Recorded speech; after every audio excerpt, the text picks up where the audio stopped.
That God is going to take care of us, and He's going to take care of us. In the early hours of March 25, 2025, the quiet streets of Wilson, North Carolina took a horrifying turn. A woman and her entire family would be shot dead by her son moments after his jail release party. The Wilson police responded to an emergency call from a residence on the 1700 block of Snowden Drive, Wilson, North Carolina, but nothing could have prepared them for the grim discovery waiting for them. In the home was the lifeless body of a 50-year-old woman, but just when investigators thought it couldn't get any chilling, they would find multiple other bodies shot dead too. What shocked the investigators even more was that the perpetrator was none other than the very son the family had been celebrating his release from jail just days before. This is the tragic life and death of Dana Jenkins and her son. 50-year-old Dana Vanessa Jenkins, born on April 3, 1974, was a beloved and dedicated mother in her Wilson, North Carolina community. Known for her radiant smile and unwavering faith, Dana was the cornerstone of her family.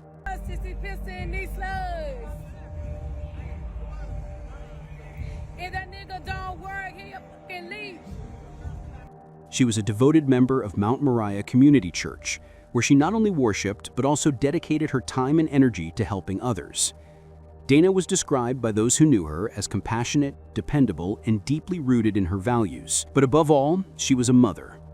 She was a mother to two sons, 25-year-old Duran and 15-year-old Darren Cox. Her life revolved around her children, and her commitment to them was evident in everything she did. She worked hard to create a stable and nurturing environment for her family, holding down a job while also being an active participant in her church's community. Sadly, it would be the one she loved most that would take everything from her. She took great pride in her children's education and personal development, constantly working to ensure they had the opportunities she never had. Dana was especially proud of Darren, her youngest son. He was a soft-spoken, respectful high school student at Bedingfield High School, where he excelled academically and was an active member of the church's media and music ministry.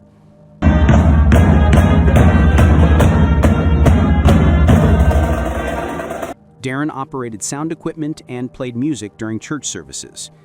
His teachers described him as thoughtful, always willing to help others, and quick to lend a hand. Dana's unwavering love and support for Darren were evident in every aspect of her life, and she had high hopes of seeing him grow into a successful young man, a success that she believed was within his grasp. However, life for Dana was not always smooth sailing. Her eldest son, Duran, had a much more tumultuous path. Y'all know the fuck going on. At the age of 25, Duran had faced numerous legal troubles throughout his life. A string of offenses, including breaking and entering, firearm theft, and malicious conduct, had caused much strife in the family. Dana had always tried to be there for him, offering love, structure, and forgiveness despite the challenges he brought to the family. Her faith was unshaken, and she continued to believe that Duran could turn his life around. She kept the faith, praying that one day he'd make better choices, leave his troubled past behind, and live a life that would make her proud. But despite the turmoil, Dana's commitment to her son never wavered. Court records show that in 2021, Duran was sentenced to just over 3 years in prison for a string of other offenses, including breaking and entering and larceny. But during that time, Dana never gave up on her son. She visited him regularly, prayed for him, and often spoke about the day he'd come home and start fresh. She was always optimistic that one day Duran would return and embrace the second chance she knew he needed. She saw the potential in him, despite everything he had done wrong. It was with immense relief and hope that Dana finally received the news she had been waiting for. On March 25, 2025, her prayers seemed to have been answered. Duran was granted early release from prison under a standard 9-month post-release supervision program. Dana, filled with joy, posted a celebratory message on Facebook that same afternoon, marking the return of her eldest son. If only she knew that day would bring more pain than happiness. For Dana, this was not just a moment of celebration. It was the beginning of a new chapter for her family, a chapter that she had been dreaming of for years, a chapter where her son would finally put his troubled past behind him and start anew. She believed that all the struggles they had faced in the past were now behind them, With Duran home, Dana envisioned a life full of healing, reconciliation, and a brighter future for her children. But little did she know, these celebrations would become a tragic day in their lives. That day, Dana's family and friends rallied around her, showing their support. She was swamped with heartfelt messages from friends, relatives, and church members, all expressing joy for her and her family's reunion. But days later, nothing could have prepared the Wilson community for what was about to happen.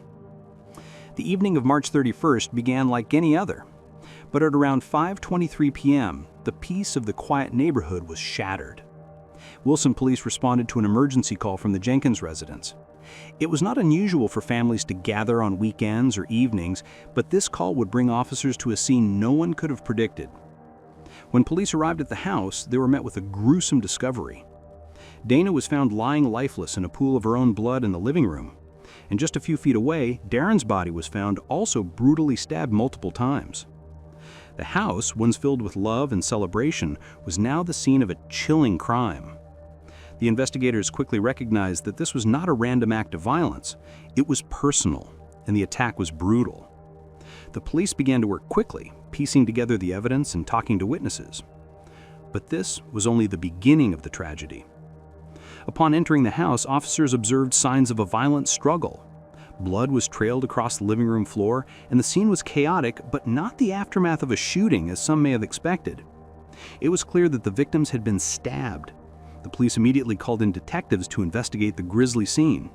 What was soon uncovered was chilling. The mother and son were killed by the very person Dana had been celebrating just days before, her eldest son, Duran. At the scene, police found Duran himself. He was detained without incident and appeared at first to be in shock. He had a bandaged hand, which seemed suspicious and supported the belief investigators had that he was involved in what may have happened. Duran did not resist arrest and was taken into custody without much opposition. Police identifying the victims as 50-year-old Dana Jenkins and her 15-year-old son, Darren Cox. Jenkins' 25-year-old son, Darion Jenkins, is now charged with 2 counts of first-degree murder. Authorities were left grappling with the stark reality that Duran, who had just been released from prison, was allegedly responsible for the deaths of his own mother and younger brother. Investigators would discover chilling details. Autopsy reports showed that both Dana and Doran had been stabbed multiple times.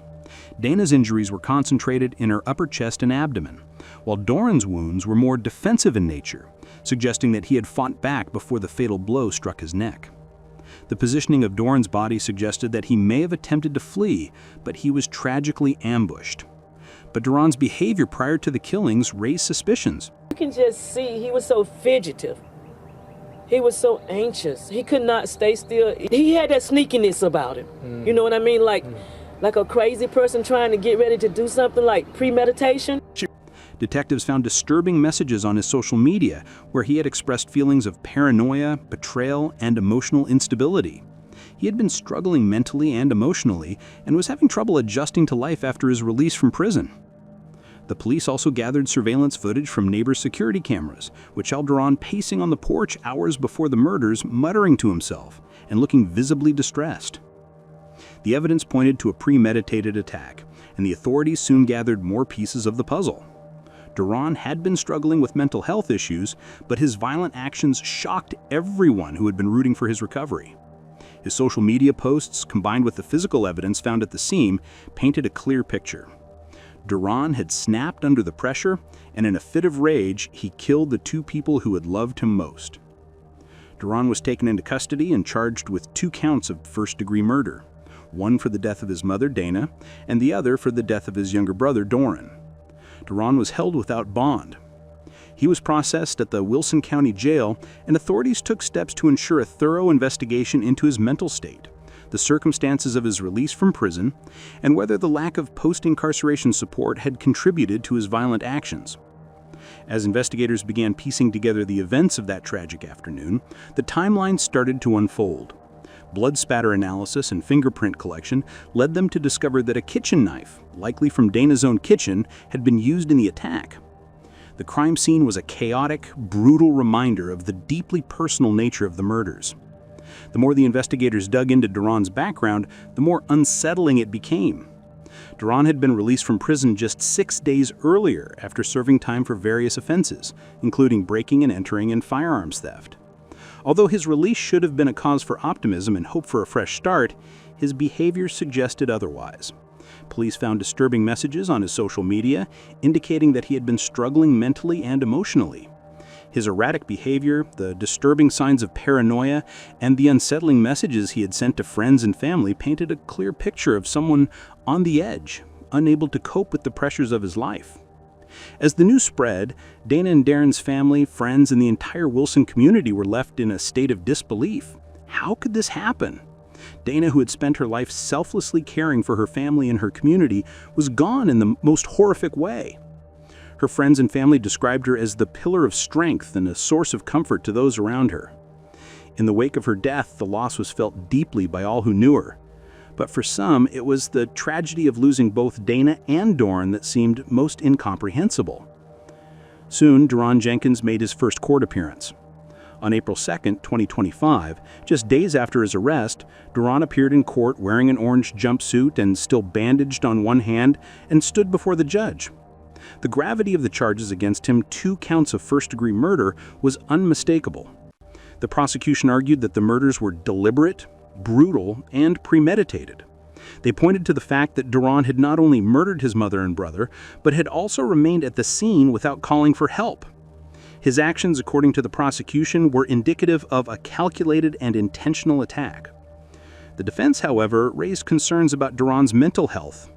They suggested that his actions might have been driven by untreated psychiatric issues. They requested a psychiatric evaluation, hinting that Duran's unstable mental state at the time of the murders could have contributed to his actions. The judge, however, proceeded with the charges, and Duran remained held on a combined bond of $2.5 million, $500,000 for the murder of Dana, and $1 million for the death of Doran. Autopsy reports added another layer to the tragedy of the case. Dana had been stabbed multiple times in the upper chest and abdomen, while Doran had defensive wounds on his arms and hands, indicating that he had fought for his life. The positioning of Doran's body suggested that he may have attempted to flee, but he was tragically ambushed. As the case progressed, Darion's past convictions came under scrutiny. Court records revealed that he had prior convictions, including violations of protection orders and malicious conduct while incarcerated. These past actions, combined with the brutal nature of the murders, made it clear that Darion had a long history of troubling behavior. For many in the community, the question remained, why had he been released so soon? By early June 2025, Darion Jenkins was deemed competent to stand trial following a psychological evaluation. The court swiftly scheduled a preliminary hearing, and prosecutors made it clear they would push for a life sentence without the possibility of parole. Legal analysts began weighing in on the case, pointing to the state's potential focus on Dion's criminal history, the brutality of the murders, and his lack of remorse in the aftermath of the crime. On the other side, public defenders suggested they might argue diminished capacity, claiming that untreated mental health issues and systemic neglect played a significant role in his actions. The tension between these opposing strategies set the stage for a high-stakes legal battle. In the wake of Dana and Darren's tragic deaths, the Jenkins family, along with concerned members of the Wilson community, began advocating for legislative reform. Many questioned why Darion had been released from prison just days before the murders without adequate mental health screenings or support systems in place. Had there been more structure to his post-release plan, could this tragedy have been prevented? In response to the public outcry, North Carolina's Department of Public Safety came under scrutiny for its handling of parole procedures. State representatives took notice of the situation and, in July 2025, passed a bipartisan bill that became known as Dana's Law. The law mandated enhanced post-release monitoring for violent felons, mandatory psychiatric screening before parole, and community readiness assessments. This new law aimed to address the gaps in the parole system, ensuring that those with a history of mental health issues or violent behavior receive the care and support they need before reintegrating into society. Dana's Law passed with overwhelming support, signaling a commitment to preventing future tragedies like the one that claimed Dana and Darren's lives. While legislative reforms were crucial, the Wilson community also took action at the local level to address the needs of individuals re-entering society after incarceration. Several community organizations and churches began piloting programs to offer support to families welcoming home formerly incarcerated loved ones. These programs aimed to reduce the isolation that often accompanies re-entry and provide practical assistance to those trying to rebuild their lives. One such program, led by a local nonprofit, involved regular home visits by trained community liaisons, many of whom were formerly incarcerated themselves.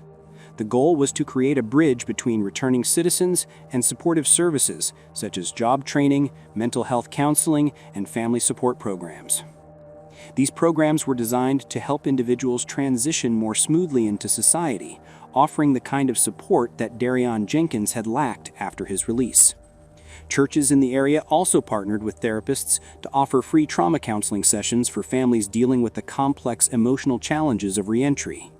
By providing these services, the community hoped to reduce the risk of violence and mental health crises that could result from the lack of support. The tragic murders of Dana and Darren Jenkins served as a stark reminder of the importance of addressing the mental health needs of individuals re-entering society, as well as the importance of having a strong support system in place for families. On April 13, 2025, a joint funeral was held at Mount Moriah Church in Wilson to honor Dana and Darren Jenkins. The service was a tear-filled and powerful tribute to two lives taken too soon. The church was packed with mourners, many wearing white ribbons to symbolize peace. Dana was remembered not just as a mother, but as a caregiver and a mentor who had spent years uplifting those around her. Family and friends described her as the glue that held everyone together. Darren, just 15 years old, was remembered as a young man with so much potential, who had been active in youth sports and had dreams of becoming a chef. His classmates from Bedingfield High School attended the service, many of them in tears as they said goodbye to their friend. The funeral brought some closure, but it also stirred unresolved questions. How could this happen? What had pushed Darion over the edge? The murder of Darren and Dana Jenkins raised critical questions about the flaws in the criminal justice system and the mental health services available to individuals being released from prison. Could more have been done to help Darion Jenkins? Could better mental health support have prevented this tragedy? And perhaps most importantly, what can we do as a society to prevent similar incidents from happening in the future? The Jenkins family's call for change was not just about seeking justice for Dana and Darren, it was about ensuring that no other family would have to endure the same pain. By advocating for legislative reforms and supporting programs for families affected by incarceration, the community is working towards a future where tragedies like this are less likely to occur. In the months that followed, the Jenkins family's story became a catalyst for change, and Dana's law stood as a testament to their unwavering commitment to making a difference. Though nothing could bring Dana and Darren back, their legacy lives on in the fight for justice and reform. In Dana and Darren's memory, let us continue to raise awareness, support those in need, and work towards a safer, more compassionate community. If you found this story thought-provoking, please like, share, and leave your thoughts in the comments below. And don't forget to subscribe for more stories like this. What do you think about it? Let us know in the comments below. And if you found this story intriguing, please like, share, and don't forget to subscribe for more stories like this.